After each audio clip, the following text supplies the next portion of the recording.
Hi. మీ లైఫ్‌లో మీరు అనుకున్నది అనుకున్నట్టు జరగట్లేదని బాధపడుతున్నారా? అది జరగాలంటే ఏం చేయాలని ఆలోచిస్తున్నారా?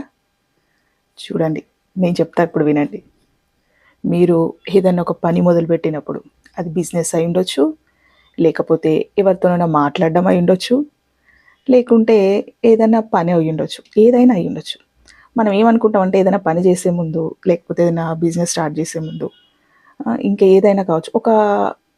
ఒక ప్యాటర్న్ గీసుకుంటాం. అంటే నేను ఇలా వెళ్తున్నాను, నేను ఇలా మాట్లాడాలనుకుంటున్నాను, వాళ్ళు ఇలా రియాక్ట్ అవుతారు, నేను దానికి ఇలా సమాధానం చెప్పాలి, లేకపోతే బిజినెస్ చేస్తే నేను ఇలా చేయాలనుకుంటున్నా, ఇలా డెవలప్ కావాలనుకుంటున్నా, దానివల్ల ఇంత ఎర్నింగ్స్ వస్తాయి. ఇలా ప్రతి ఒక్కరు ఎవరైనా సరే పాజిటివ్గానే థింక్ చేస్తూ దాన్ని ఒక ప్యాటర్న్ గీసుకొని ఆ బిజినెస్ అయినా, ఎవరితో మాట్లాడడం అయినా, ఒక పని మొదలు పెట్టేటప్పుడు పని అయినా, ఇలా ప్రతి ఒక్కరు ఒకటి గీసుకొని పోతారు మైండ్లో. కానీ మీరొకటి గుర్తించాల్సిన విషయం ఏందంటే, మీరు గీసుకున్న ప్యాటర్నే అక్కడ జరగకపోవచ్చు. అదే లైఫ్ అంటే.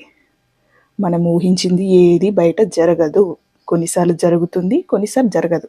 జరగకపోయేసరికి డిసప్పాయింట్ అయిపోయి, బిజినెస్ చేసే వాళ్ళైతే డల్ అయిపోవడం, లేదంటే మూసేసుకోవడాలు, మాట్లాడే వాళ్ళైతే కోపాలు తెచ్చుకోవడాలు, వాళ్ళ మీద వ్యతిరేకత పెంచుకోవడాలు, ఇలా ప్రతిసారి జరుగుతూ ఉంటుంది. ఎప్పుడైనా మీరు ఏం చేయాలో తెలుసా? ఏదైనా పని మొదలు పెట్టేటప్పుడైనా, ఎవరితో మాట్లాడాలనుకున్నా, మీరు ఏ విషయం మాట్లాడాలనుకుంటున్నారో దాని గురించి అయినా, మీరు అనుకున్నదే కాకుండా, పాజిటివ్‌గా కాకుండా నెగెటివ్‌గా కూడా జరిగితే ఏం చేయాలి? అసలు అలా జరిగితే రిజల్ట్ ఎలా ఉంటది? అనేది కూడా మీరు ఒక్కసారి ఆలోచించి పెట్టుకోవడం చాలా మంచిది. దీనివల్ల ఒకవేళ అక్కడ మీకు వ్యతిరేకత ఎదురైనా మీకు బాధగా ఉండదు.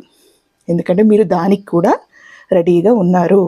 అంటే ప్లాన్ 1 అది, ప్లాన్ బి ఇది. 2 కూడా మీ దగ్గర ఉంటే మీకు తిరుగుండదు. ప్రయత్నించి చూడండి. సక్సెస్ మీ సొంతం అవుతుంది. తర్వాత నాకు చెప్పండి. Hi, I'm Rani Reddy, counsellor and emotional wellness coach. Please subscribe.